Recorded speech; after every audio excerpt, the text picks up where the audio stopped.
You start with these beautiful ruby red, sometimes almost orange eggs here, and they're just gorgeous, but they're really fragile, so you can just pop them and they go away. And then they have this membrane here, you can kind of see it stretching right there, and that's connected to them, and it's hard to get off. And so if you run warm water over the membrane, it starts to turn opaque and get tough. And you don't want to be too hot, and you don't want to cook the eggs while you're doing this. But we're going to start the membrane that way. This side too, you see there's a membrane. All that turning kind of white is membrane. The eggs are staying nice and beautiful. So they ask, is it fishy? And the answer is only if you wait too long to eat it. It'll turn fishy. See, that just popped right in my hand. It'll turn fishy, sure, if you wait too long to eat it. Caviar is very much like a fresh food, a food you got to eat right now or miss out.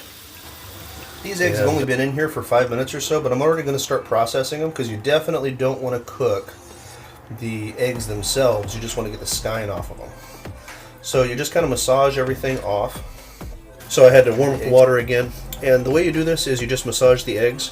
You create a way of escape, so you break open the skein, and so the membrane is all right there. Then you're opening it up, and then you start adding pressure and just massaging these off of the skein. And you do break some. This is actually a better piece than others, but you do definitely break some. And if they weren't going to come off the skein, and if they're going to be so attached to the skein that they break, that probably wasn't going to be your egg anyhow. So don't be overly concerned. All the skein are broken up, and now what we can do is fish through like this and find those pieces that aren't breaking up yet, like that. And then massage them a little bit, get whatever eggs we can off of them, and then toss them. We want cold water, and we want salt. And a lot of the recipes you see out there talk about kosher salt. I don't know why that's the salt, because this is so cheap and this works so good.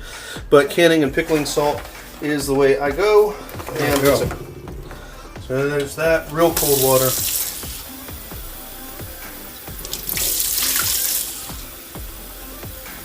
I did, of course, wash this bowl before using it for this because there was eggs and skein all trapped along the sides. Plan after this is to wrap it with plastic wrap, just to keep anything out of it, and put it in the fridge for a half hour. That'll let everything firm up. We can do the final process of removing the skein. The eggs are essentially, put these in.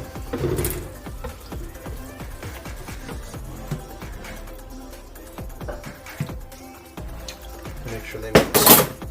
Got to get them in with the brine. So look at that. It's already looking better.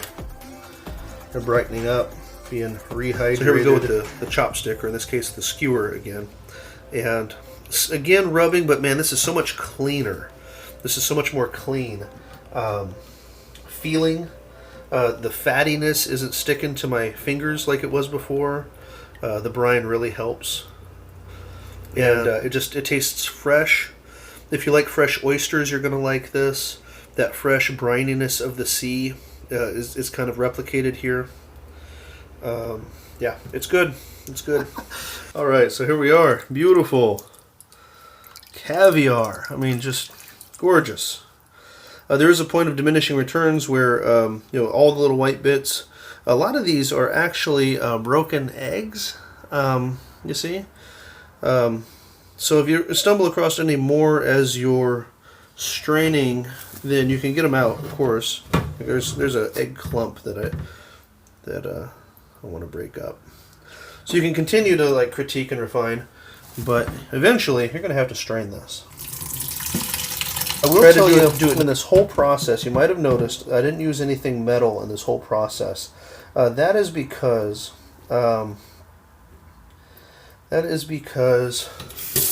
metal will mess with the taste. The salt that we're using, and then the very, very liquid nature of these eggs will create a reaction, and anything metal, so a metal spoon, a metal bowl, anything metal will react with these and can leave a gross metallic taste. Yeah. And go us. Pat it down, put a little bit more in here.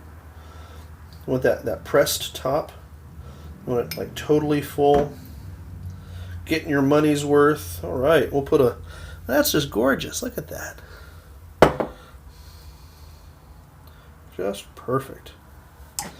And then we'll get us a... I'll put this in here. Make sure it's not going to fall on me. Put a lid on it, throw it in the fridge. It'll keep for a couple weeks. This is not... I mean, it's keeping longer than it would if you were just throwing eggs in the fridge. Look at that. Isn't that beautiful?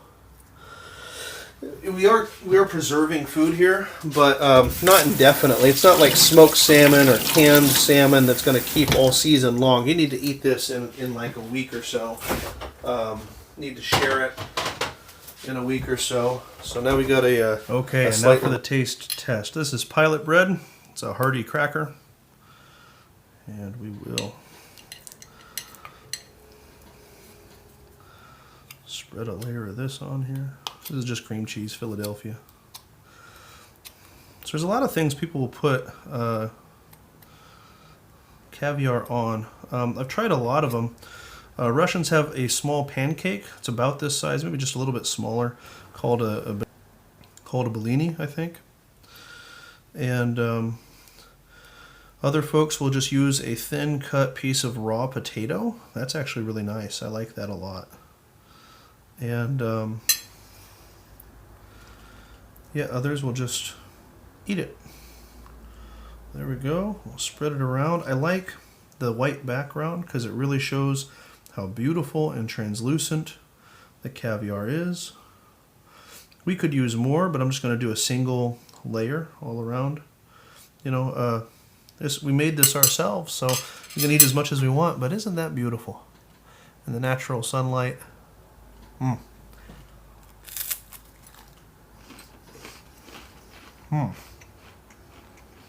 Yeah, they pop in your mouth. There's a really nice caviar. It makes it really nice.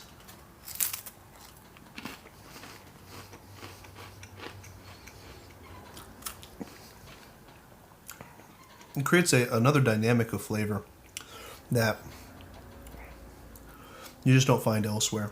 The ocean has so many beautiful flavors that we just can't get off of the turf or out of the ground, and this is one of them.